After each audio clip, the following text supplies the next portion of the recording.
aí vai ser difícil. Você Ok. pode iniciar. Então, boa noite a todos.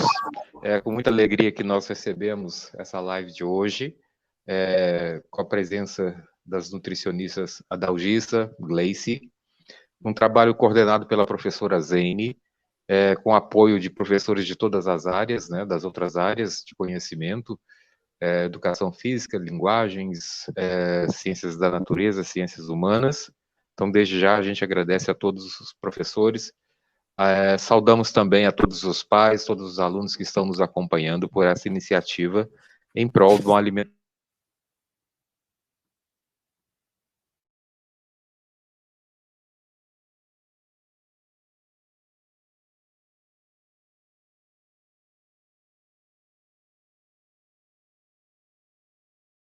Dando esse assunto que é de importância fundamental a todos. Então, destacando principalmente, né, os benefícios da alimentação saudável, que é o tema do projeto.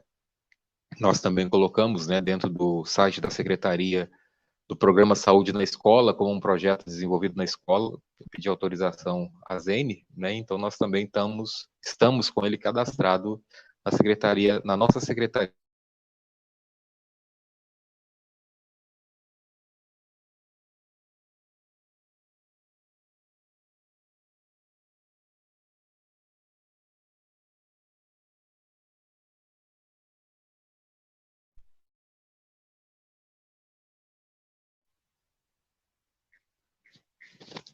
Então, desejamos a todos, né, uma boa participação nessa live, que seja realmente muito proveitosa a todos. Muito obrigado pela presença de pais, alunos, demais colegas, professores e ao público em geral que nos acompanha.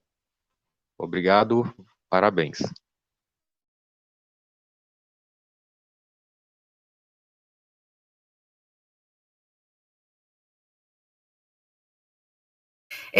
O projeto Escola Interativa, através do seu núcleo de apoio e atenção psicossocial e à saúde, está promovendo o projeto Alimentação Saudável, né, que já foi mencionado pelo Francisco, e uma das ações desse projeto é a realização de uma live com nutricionistas, né, profissionais da área de nutrição, para que possa orientar não só os nossos alunos, mas toda a comunidade escolar, pais, amigos da escola, né, a respeito da qualidade, da importância da qualidade da alimentação. Então, agora eu vou apresentar as duas profissionais, né, que estão com a gente, e em seguida a gente vai dar início às apresentações.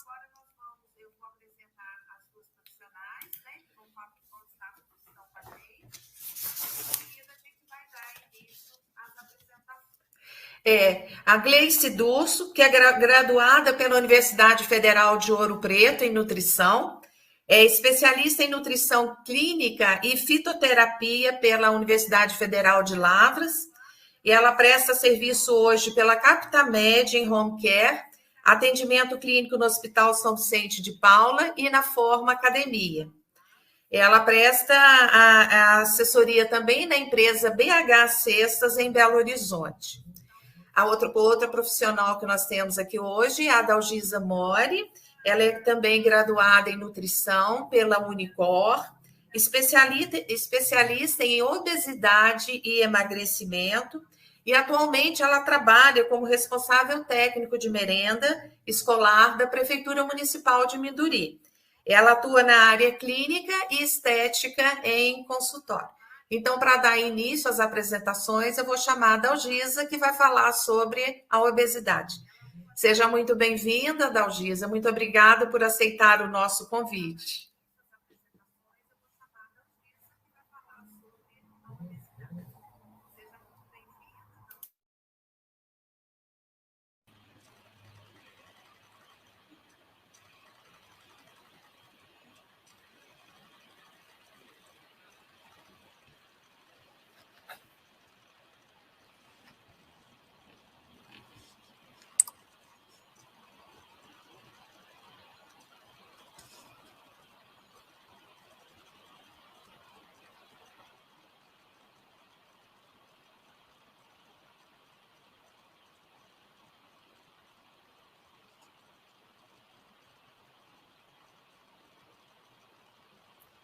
Adalgisa, você está com o microfone desligado.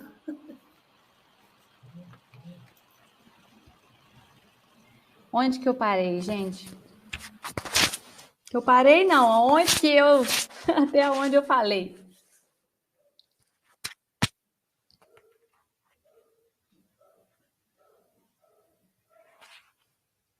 Então, vamos lá. Vou começar. Tá ouvindo? Então, tá. Então, hoje eu vim aqui falar sobre obesidade, né? E eu quero falar sobre o que é obesidade. Então, de acordo com a Organização Mundial de Saúde, a obesidade ela é caracterizada pelo excesso de gordura corporal, que é depositada em diferentes partes do corpo e pode trazer vários fatores de risco, né, para a nossa saúde. Então, assim, existe obeso saudável? Não, não existe. Ah, mas os meus exames estão bons. Podem estar bons, mas a obesidade é classificada como uma doença. Ela possui um CID, né, que é a Classificação Internacional de Doença, o CID-10. Então, ela é uma doença. Então, não existe obeso saudável, mesmo com os exames tudo ok, tá? Em 2025, gente, a estimativa é de 2,3 bilhões de adultos no mundo acima do peso, sendo 700 milhões de indivíduos com obesidade. Então, isso é com um índice de massa corporal acima de 30. No Brasil, mais de um quinto da população adulta ela está obesa. O índice é de 10,8% entre os que têm de 5 a 19 anos. E segundo estatística da Saúde Mundial de 2021. Já em relação à obesidade infantil, o Ministério da Saúde e a Organização Pan-Americana da Saúde apontam que 12,9% das crianças brasileiras entre 5 e 9 anos de idade, elas têm obesidade, assim como 7% dos adolescentes na faixa etária de 12 a 17 anos. Então, como que eu sei que eu estou obeso? Como que eu sei que eu estou acima do peso? A gente faz aquela formulazinha, que é o índice de massa corporal, é o IMC, eu acredito que muitos conheçam, né? O IMC é o peso dividido por altura ao quadrado. Então, como que é essa classificação? De 18 a 24,9, você é classificado como eutrofia, com peso normal. De 25 a 29,9 é sobrepeso. E acima de 30 já é obesidade, tá? E quais as doenças que são originadas, né, ou agravadas pela obesidade? Então, assim, diabetes, dislipidemias, que são colesterol, triglicéride, tudo desregulado, né? Síndrome metabólica, problemas cardiovasculares, pulmonares, steatose hepática não alcoólica, distúrbio do sono, transtorno do humor e entre várias outras doenças que podem.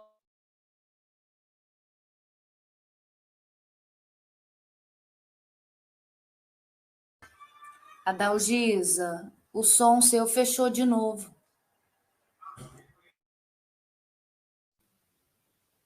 Tá normal? Agora voltou. Onde parei?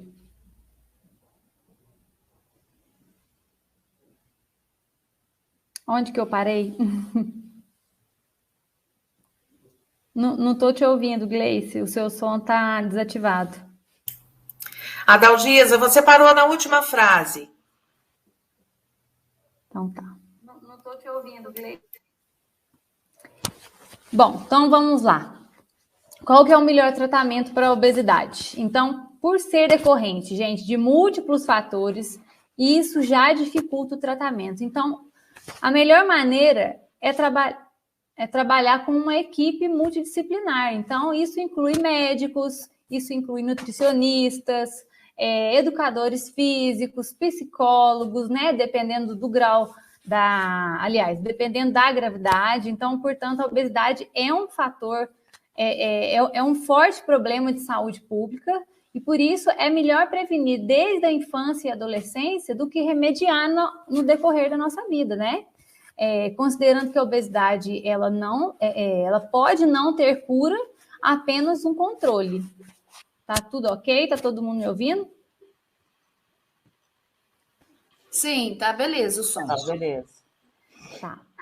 E o que a gente tem que fazer, né? Quais são os tratamentos, né? Para a obesidade? Então, o principal de todos, gente, é a mudança do estilo de vida, né? A prática regular de exercício físico, melhorar os hábitos alimentares, né? São comportamentos que têm que ser incorporados na nossa rotina. Atividade física pelo menos 3 vezes na semana, adquirir escolhas que possam reduzir o nosso comportamento sedentário. Por exemplo, ao invés de ir de carro para o seu trabalho, você pode ir caminhando. Ao invés de subir pelo elevador, você pode subir as escadas. Então, se movimentar mais tempo, né, no seu dia a dia. Hoje em dia, principalmente com a pandemia, né, todos nós ficamos muito sedentários, então isso também agravou bem o quadro, né, desse aumento de peso da população.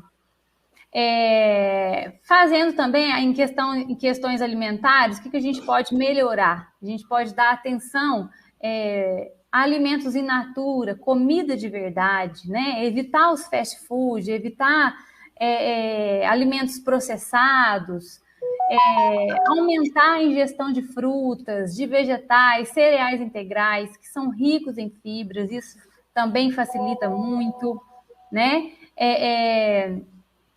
O que mais? Ter regularidade nos intervalos realizados entre as refeições e, sempre que possível, criar um planejamento de rotina para a semana. São mudanças benéficas que têm que ser implementadas. Aumentar a quantidade de líquidos durante o dia, tá observando aí se o nosso intestino está funcionando regularmente, né? A gente tem que dar uma atenção, até a Gleice vai falar sobre isso, mas a gente tem que é importantíssimo dar atenção para para o bom funcionamento do intestino, né? Então é isso, gente. Eu acho que eu fui bem objetiva aqui. E não sei se eu consegui falar o que todos esperavam, mas foi mais umas orientações mesmo e alertar a todos, né, quanto a essa doença que está cada vez maior aí no mundo, né?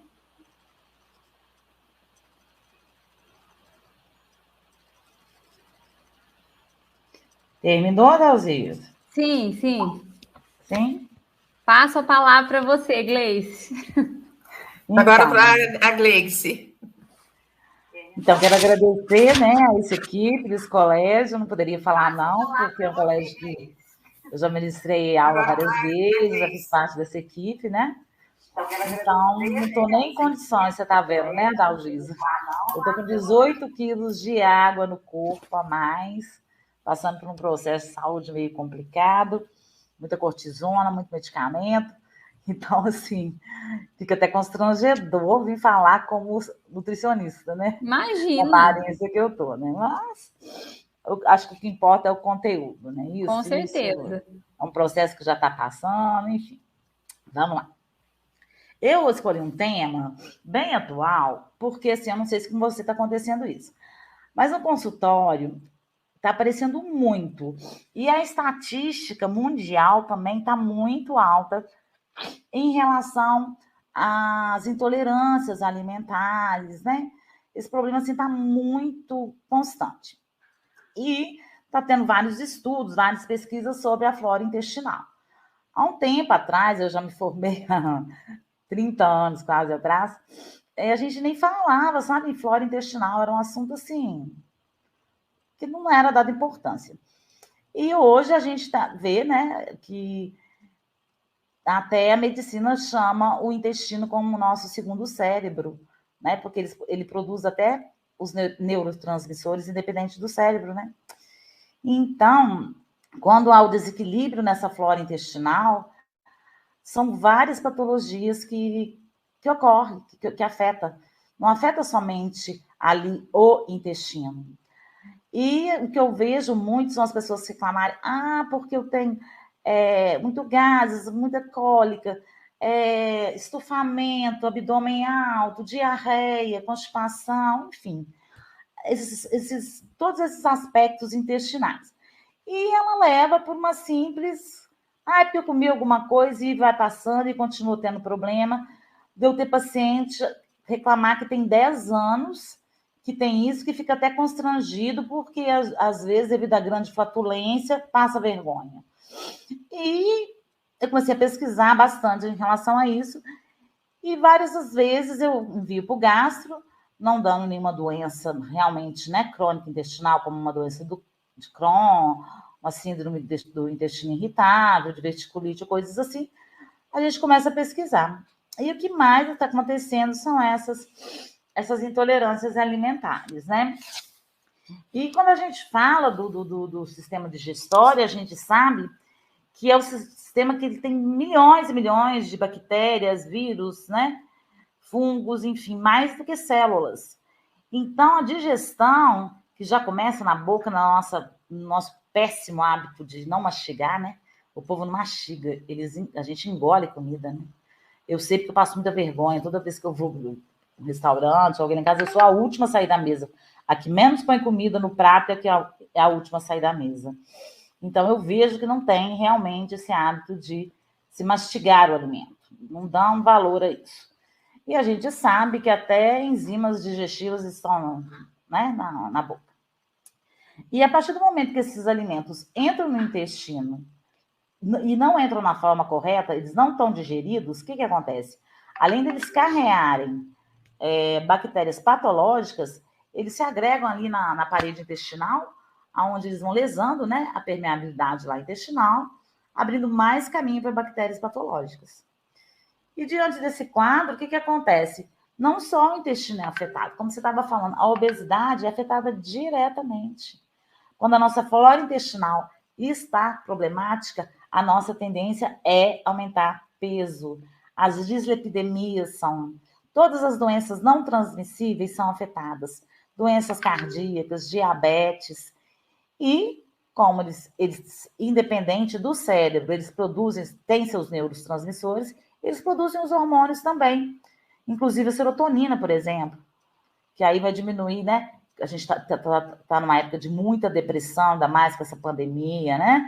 Então, aí diminui mais ainda a serotonina produzida pelo nosso organismo. Aí aumentando esse quadro aí todo problemático de toda doença, e falta de prazer mesmo, de vontade de viver, entra depressão. Então, assim, muitas pesquisas estão sendo feitas, muita coisa a gente não sabe como acontece, mas já é comprovado que acontece. Então, a gente tem que dar uma atenção bem especial ao intestino, né? É um assunto assim, que eu acho que a gente tem que estar bem atento, porque afeta. E você que mexe com estética também, na academia também, né? Eu trabalho muito com essa parte de estética, de ganho de massa muscular. Quando isso acontece, então, você vê ali problemas sérios. A pessoa não consegue, às vezes, nem absorver a proteína necessária para o ganho de massa. Então, você tem que primeiro tratar essa flora para depois a gente poder ir para o processo que a gente realmente gostaria de estar fazendo com aquele paciente, né? E o que a gente faz? O que fazer, né? Fica essa pergunta. A gente, quando o gastro não solicita, a gente tem 2 caminhos a seguir. A gente tem que fazer o diagnóstico, né? Quando o caso é muito sério, como o exemplo que eu dei dessa paciente, por exemplo, que já tinha mais de 10 anos, eu passei por gastro, não foi pedido nenhum exame em relação a... Principalmente, hoje, os vilões mesmo está sendo o glúten, a lactose e açúcar, né? Mas a gente sabe que aditivos, corantes, tudo que vem nos alimentos industrializados, hormônios, né? Que na carne do boi, na ração de galinha, enfim. Eu ainda tive... A Zeine também deve ser mais ou menos da minha geração, né, Zeine? A gente ainda teve o privilégio, né, de ter a horta ali que a gente panhava os legumes, de subir na pele de laranja, das frutas, e panhar a fruta e estar comendo, né? A gente teve esse privilégio. Os meus filhos ainda pegaram um pouquinho, mas pouca coisa. E da agora para frente, cada dia a gente vê menos isso. E aí tem os alimentos orgânicos. Mas e a questão financeira? Ainda está bem inacessível, né? Na nossa situação atual no Brasil, dentro de uma pandemia, os alimentos orgânicos é uma solução? É um caminho? Sim, com certeza. Eu acho que futuramente, quem sabe, a gente consiga chegar num patamar bacana em relação a isso. Mas, no momento, além da produção não ser suficiente, o custo é muito alto. Então, a gente vai para as opções. Fez os exames, né? Laboratoriais, sangue, fezes e urina, sendo detectado, aí a gente vai para os alimentos anti-inflamatórios, que pelo menos nos auxiliam, e os pré e probióticos. Esses exames também, a gente, na nossa região, é uma região que meio é pobre, né, gente? Assim, nós não temos um padrão de vida muito alto. Então, muitas das vezes eu faço a opção de não ir direto, já que o gastro, que eu tenho recomendado, não tenha solicitado os exames, eu vou por exclusão mesmo. Eu tiro o paciente de contato com aquele tipo de alimento, determinado número de dias, e vamos fazendo os testes. É um caminho também, porque os exames são caros, né? Porque, além disso, o intestino influencia diretamente na imunidade da pessoa, né? E também, como muita coisa não é absolvida, se a gente for fazer, eu faço aquele inquérito alimentar de vitaminas e minerais, mas o ideal é o laboratorial. E o custo disso? Muita gente não tem condição de pagar. E o SUS não banca isso. Então, a gente esbarra em muita coisa. A nossa profissão deixa a gente um pouco assim, meio fechada, né? Então, a gente tem que usar os recursos que a gente tem em mãos. Então, às vezes, eu faço isso. Eu tiro o paciente do contato daqueles tipos de alimento e a gente vai testando até a gente chegar numa coisa bacana para ele. E aí a gente começa a mexer na parte estética, no emagrecimento, que aí se torna uma coisa bem mais rápida mesmo. É incrível. É uma coisa assim muito interessante de você ver como que a coisa muda de figura. E aí, falando de alimentos, vou falar primeiro dos alimentos. Tem muito. Fugiu a palavra. Alimentos anti-inflamatórios. Temperos, principalmente. O limão, a gente acha em qualquer lugar. Açafrão, pimenta vermelha, orégano, gengibre, couve, a família da couve, gente, tudo brócolis, couve de Bruxelas, são banana, alcachofra por aqui a gente não tem. Mas estou falando de alimentos que a gente, bem fácil de acesso nosso aqui, sabe? Eu introduzo isso durante um bom tempo nos meus tratamentos, onde a gente vai dando uma limpada, desinflamada nas células, do modo geral, né? E tem também, né, o vinagre de maçã.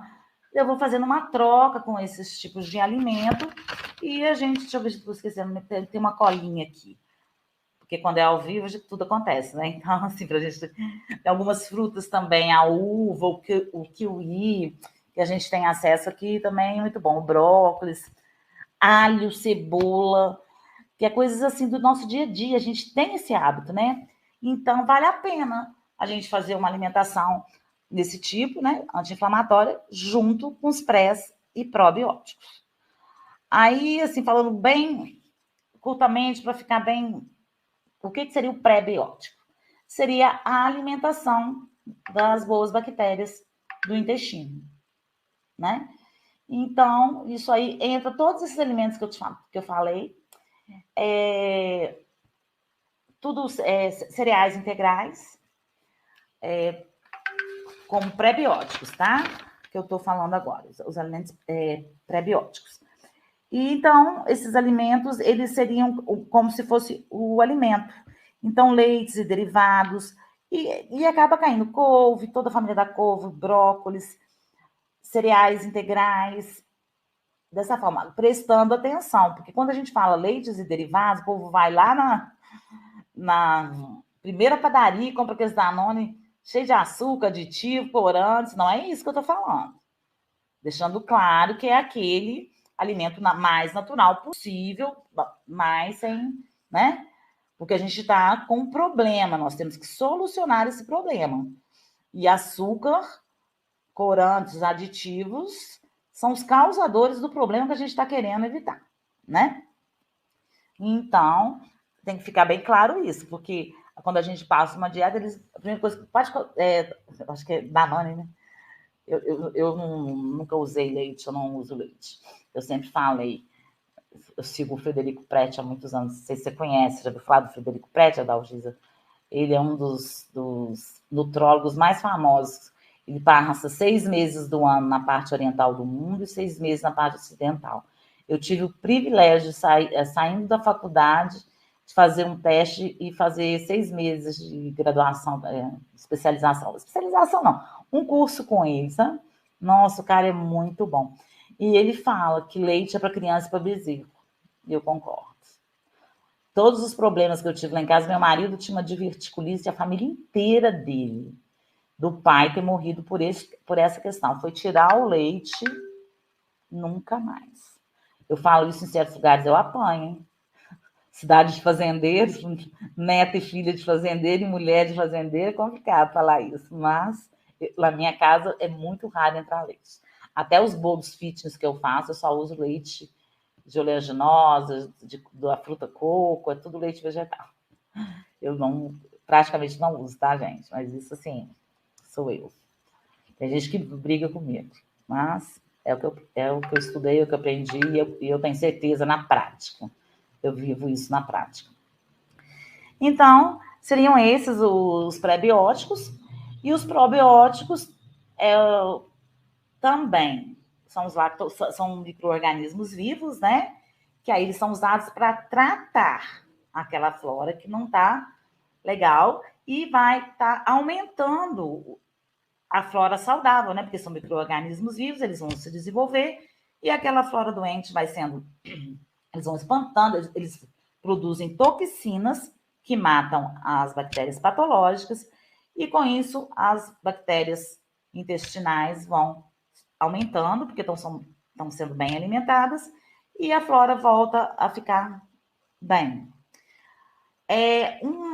Há um problema, uma questão que eu quero deixar claro, porque o celíaco é uma doença. A pessoa nunca mais vai poder comer glúten.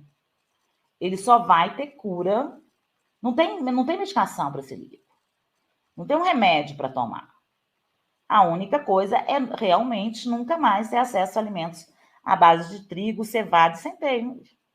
É a solução. É uma patologia já instalada.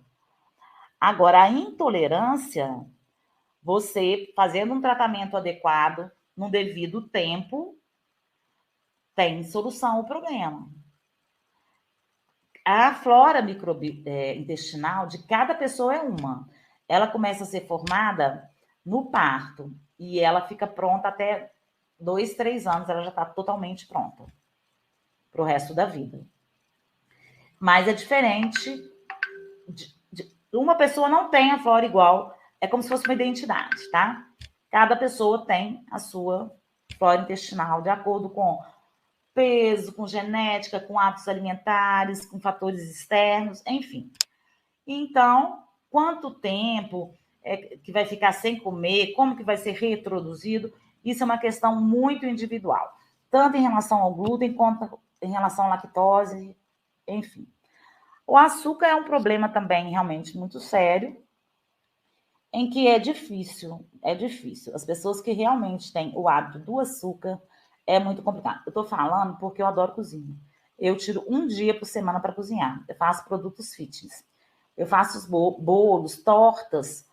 Eu amo, de paixão. A Manuela, os meus filhos, por exemplo, detestam as minhas coisas.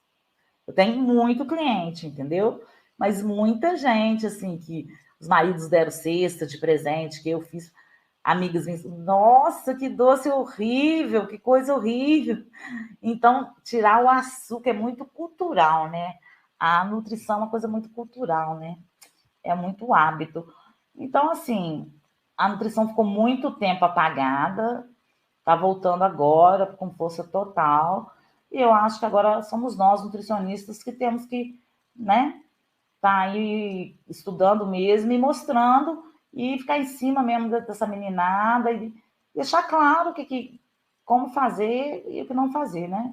O problema é que é uma luta muito desigual, né? Como é que você vai brigar com uma Danone, com a Vigor?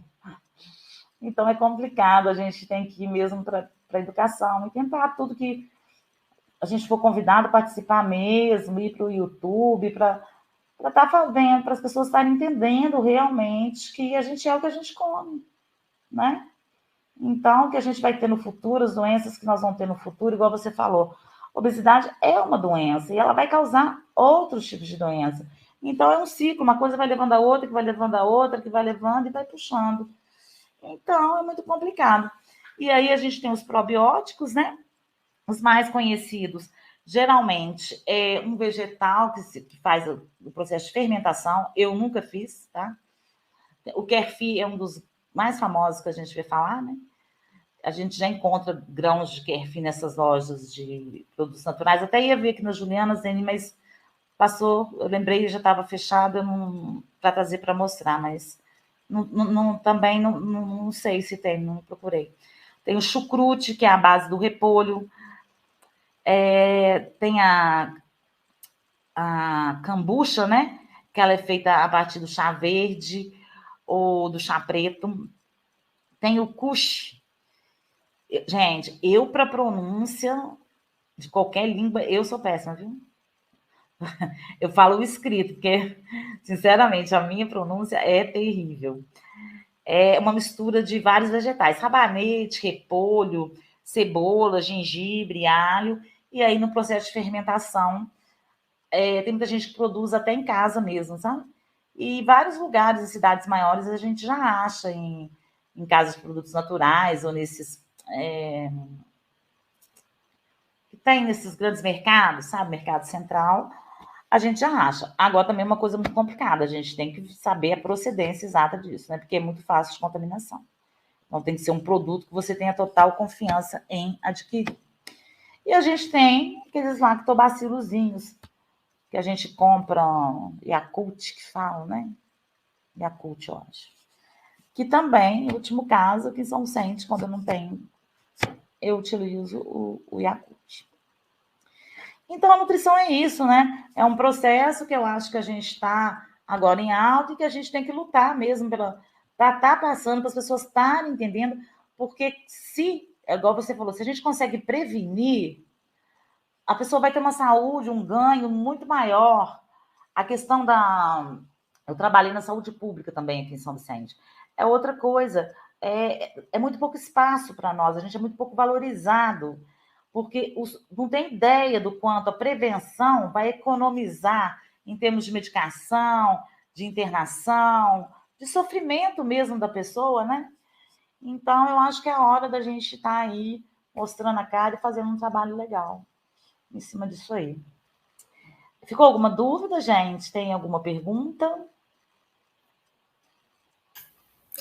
Olha, Gleice, eu estou acompanhando aqui no chat, ó, estou vendo muitos elogios da Manuela. Com certeza, Mas, né? os alunos presentes, né? Eles estão gostando muito da live, né? Mas, por enquanto, não temos nenhuma pergunta, não. Tá. São meus pessoal, alunos gostariam de perguntar? Alunos gostariam de perguntar alguma coisa? Pode colocar no chat. Zene, aí eu encaminho para elas. Agora ela vai conseguir fazer uma alimentação melhor? Então, eu já venho conversando com eles a esse respeito. Hoje a gente ainda falou a esse respeito. E tem alunos, Gleice, que estão preparando receitas saudáveis, né? Receitas fit, para um sorteio que nós vamos fazer no dia 18, na live de encerramento. Então, eles vão nos encaminhar essas receitas, eu vou passar para vocês, para darem um ok, tá? Viu, Adalgisa? Vou estar passando para vocês dar um ok, e no dia na live do encerramento, nós vamos fazer um sorteio entre os alunos. Legal, hoje mesmo já teve uma aluna que levou um biscoito, né? Um cookie, muito gostoso, todo natural, sabe? Então, eles estão bem entusiasmados ao caminho da alimentação saudável. Avisa para a Manuela que não sou eu que vou fazer o dela, não, viu? É ela que vai fazer. Tá vendo aí, né, Manuela? Lá, diz que não, ó. Mas é ela mesma. Tem que ser ela mesma, senão nós não vamos sortear, não. Então não vale, não. Não vale, né? Vale, não. Ô, gente, então... Você cozinha, Dalgisa? Você gostaria de complementar, né? Falar alguma coisa, Dalgisa? Não. Eu só vou responder a Gleice, que eu cozinho, sim, algumas coisas. O que eu mais sei fazer é ovo. Eu como muito ovo todos os dias, mas... mas ovo é bom. Né? Muito. Nossa, não, mas ovo. assim, ultimamente eu não tenho tido muito tempo de estar fazendo, né? Mas eu gosto bastante de cozinhar. É muito bom, né? E eu também gosto muito. Terapêutico, né? Nossa, para mim é uma terapia. Eu gosto mais de domingo, tem horror de domingo. Domingo, se deixar, eu fico na cozinha. Ô, Gleice, eu gostaria de fazer um comentário a respeito do leite. Eu também não tomo leite, só o leite vegetal mesmo, leite de coco, leite de amêndoas, sabe? Porque o leite realmente ele é um alimento inflamatório, né? Enquanto você utiliza leite, eu nunca me dei bem com leite. Foi só eu tirar o leite da dieta, melhorou muito. É impressionante. Eu tirei o leite, tirei também o açúcar, né? O açúcar, a farinha branca. Então, a gente nota uma diferença assim, enorme no organismo, inclusive estômago, barriga. A intolerância hoje é muito grande, né? A farinha branca abaixa a barriga, o estômago, né? Você sente que desincha realmente, né? Não, uma coisa, eu não utilizo, eu não como pão, macarrão, essas coisas eu já não como. Mesmo, eu nunca comi, não é do meu hábito. Eu como fruta, verduras, proteína e meus bolos que eu amo. Então. Mas é tudo integral. E agora com a pandemia, né? Não sei o que vocês acham, mas eu tenho a impressão que a alimentação das pessoas piorou bastante, né? Demais. Com essa questão de ficar muito em casa, toda hora dar uma voltinha, vai lá na geladeira, né? Come uma besteira aqui, outra ali, fast food, né? Exatamente. Eu já estava comentando isso com os meninos lá, né? A gente falando em comida saudável, eu falei, pois é. Vocês logo aparecem com um X-Bacon, um X-Burger, não vai me mandar receita com bacon aí não, hein? É o que mais eles comem. É pizza, é sanduíche, é pastel frita, aquela é tudo que é muito fácil, né? E também, assim, uma questão cultural, de costume, né? Uma questão muito de costume, né? Então, a gente tem que mudar um pouco o hábito, né? Muito. Não é abandonar, né? Essa comida... Porque o fast food é muito gostoso, né? Os sanduíches é tudo muito gostoso, muito saboroso. Mas é bom entender, né, a importância da alimentação saudável e, aos poucos, ir mudando esse hábito, né? Levando em conta a qualidade de vida, a manutenção da saúde, né? Conforme a Dalgisa falou aí também, né? Tem muitos problemas de saúde que estão relacionados à obesidade, à má alimentação, né? São tantas as doenças, né, que aparecem. Para ver, gente, a gente é o que a gente come, não tem como. Exatamente. Você vai ver lá no futuro. Claro, tem fator genético, né? Que influencia, sim. Mas os fatores externos, o cultural, é batata. Você chega lá no final, ali nos finalmente, o que a fulana vai ter? Você já sabe.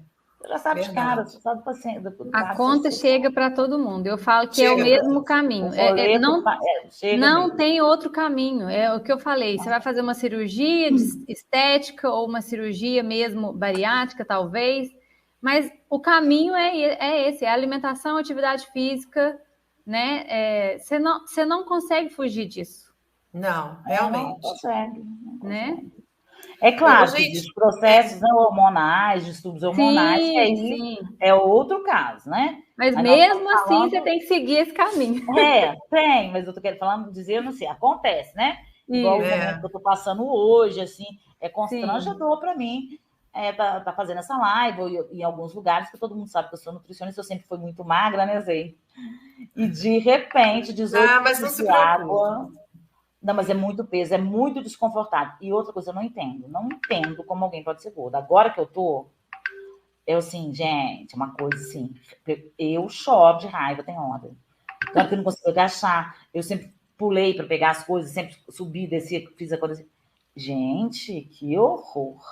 Não dá, não dá. Infelizmente, não sei como que gordo consegue ser gordo. Sinto muito que eu estou sendo preconceituosa. A Manuela me chama de gordofóbica. Olha, nós temos aqui uma pergunta da professora Gisele Garcia. Ela gostaria de pedir dicas para despertar o interesse das pessoas pelas frutas. Como introduzir frutas no cardápio das crianças? A pergunta dela. Então, uma ótima opção é levar a criança junto com você para o preparo dos alimentos. É tipo assim, existe no mercado hoje umas forminhas com os desenhinhos. Então, ela cortaria, por exemplo, o mamão, a banana, assim, tudo. E a criança tem umas carinhas, algumas coisas assim. Junto com ela, vai montando, sabe? Os desenhinhos, assim. E vai fazendo uma brincadeira, porque criança tem que ser assim. Até eu já fiz isso na escola algumas vezes. Ela vai montando alguns joguinhos, algumas cores, faz uma disputazinha. Vamos ver qual que vai ficar mais bonito, qual que é mais saboroso. Pega um cerealzinho de aveia, joga em cima e busca outras alternativas que não seja bater aquela vitamina com açúcar, que eles adoram, colocar aquele Toddy junto da vitamina. Não, pega a fruta in natura. In natura, porque imagina, a partir do momento, inclusive, que você faz o suco, você perde muito fibra, né? Então, o ideal é você comer a fruta realmente. Então, deixa a criança junto com você na cozinha, facilita, descasca, compra esses negocinhos, é baratinho, e estimula a própria criança a estar fabricando alguns pratos para os amiguinhos, para eles mesmos, com as frutas, com granola, com aveia, com esse tipo de coisa que vai despertar um novo sabor. Porque a partir do momento que a gente conhece, que a gente põe a coisa na boca, a primeira vez a gente estranha, mas tudo é costume, é hábito. E se torna uma coisa prazerosa, né? Eles vão querer. E é importante ressaltar também que, assim, as crianças, elas se espelham nos pais, na família, né? Na alimentação da família. Então, eu vejo muitos clientes falando assim, eu não gosto de maçã e meu filho não vai comer maçã. Então, ele já aprende desde pequeno que maçã é ruim, né? Que a abóbora é ruim, que brócolis é ruim. Então, ressaltando isso, né? E só complementando, uma das formas também de introduzir frutas, verduras, legumes, talvez não na forma assim sólida, né? Mas através de suco, através de torta, por exemplo, um omelete nutritivo, né? Isso já pode começar a partir daí também, introduzindo alguns vegetais, alguns legumes. No caso das frutas, igual a Gleice falou, esse seria uma ótima opção da própria criança estar participando ali, né? Do preparo. Só destacando, pessoal, essa questão que a Gleice colocou das crianças e as frutas, aqui em casa mesmo. O Arthur, meu menino de 4 anos, ele começou, na hora de comer fruta, a gente fazer umas carinhas, uns bichinhos, muda completamente. Muda completamente. Agora ele mesmo já fala, não, mamãe, eu quero uma fruta. Então, a gente acha que não, mas uma coisa simples que a gente faz uma diferença enorme. Motiva, né? Motiva. E eu tive muito problema com ele quando ele era bebezinho, com a questão do leite também. Ele começou a ter vômitos frequentes, e aí o médico investigando o que podia ser, e teve um dia que ele reclamando muita dor de barriga, ele chegou a fazer as fezes dele verde-limão. Eu fiquei desesperada. Eu achei, né, que fosse alguma coisa realmente muito grave. Aí o pediatra fez vários testes com ele, descobriu que tudo era proveniente da questão do leite. Ele, desde pequenininho, ele parou, ele não ingere nenhum tipo de leite. E aí, agora, a questão da fruta faz toda a diferença, viu, pessoal? Tentem mesmo em casa com os filhos de vocês, porque, ó, muda completamente a visão, e aí eles mesmos começam a pedir as frutas. Uma outra coisa que eu acho interessante, não só de fruta, mas dependendo da idade da criança, levar a criança para a cozinha para fazer. Ai, meu telefone que tá. Levar a criança para a cozinha com uma receita, por exemplo, de um bolo ou um omelete, igual ela está falando, integral, com produtos integrais, com aveia, para eles entenderem o sabor, perceberem e começar desde cedo já a acostumar, porque quando a gente acostuma, a gente já nem aceita o outro. Já fica, já é uma coisa assim que você automaticamente parece que assim, elimina, você não dá conta de comer. Isso, e dependendo de uma idade maiorzinha, não o caso do Arthur com 4, né? Mas assim, com 6 anos, 7 anos, já vê, já ajudar na preparação, já vê usando os ingredientes que está usando. E uma coisa que eu queria colocar, principalmente, assim, esses adolescentes têm que aprender, é a questão de ver rótulo, gente. Rótulo é muito importante. E sempre começar de baixo para cima, porque é lá embaixo que está o sódio, é lá embaixo que está a gordura trans. Então, ver rótulo, aprender a ver rótulo, é uma coisa assim, tudo que for comprar, lê o rótulo, vê o que está comprando. E do sódio, se for a quantidade de sódio passou de um produto qualquer, de 100 e poucos, dependendo do produto, microgramas, e contém gordura trans, já descarta. Esse não tem como, é descartável. Não tem como. Essa tal de gordura hidrogenada, gordura vegetal, gordura trans, quantidade alta de sódio, são coisas que já vai direto no rótulo. Tem isso, pelo menos isso, sabe? Porque é lógico, a gente não vai conseguir sair do produto industrial nesse momento. Não tem como ser radical esse ponto. Mas tem algumas coisas principais que a gente deve fazer sim. E eu acho que você concorda, Dalgisa, que isso é muito importante, a gente evitar pelo menos esse tipo de gordura e o excesso de sódio? Não, com certeza. Faz todo sentido. Né? São os próprios produtos industrializados. Hoje você vai lá, qualquer coisinha está escondido. O próprio açúcar, né? Às vezes não vem escrito açúcar, ele vem escrito com outro nome, maltodextrina, dextrose, né? Então tem que prestar muita atenção realmente. Agora, inclusive, vocês estão falando da questão do açúcar, a professora Keila até colocou aí no chat também, que há pessoas que sentem necessidade de ingerir açúcar diariamente. Aí ela está perguntando se há algum tratamento para controlar essa vontade de ingerir açúcar e se tem, na opinião de vocês, se é eficiente, como que é? E complementando a da Keila, tem também uma pergunta da professora Roberta Laredo, também de substitutos do açúcar para crianças e adolescentes. Então, vou começar se tem solução. Com reeducação, tudo é possível. Mas vai depender se a pessoa realmente quer.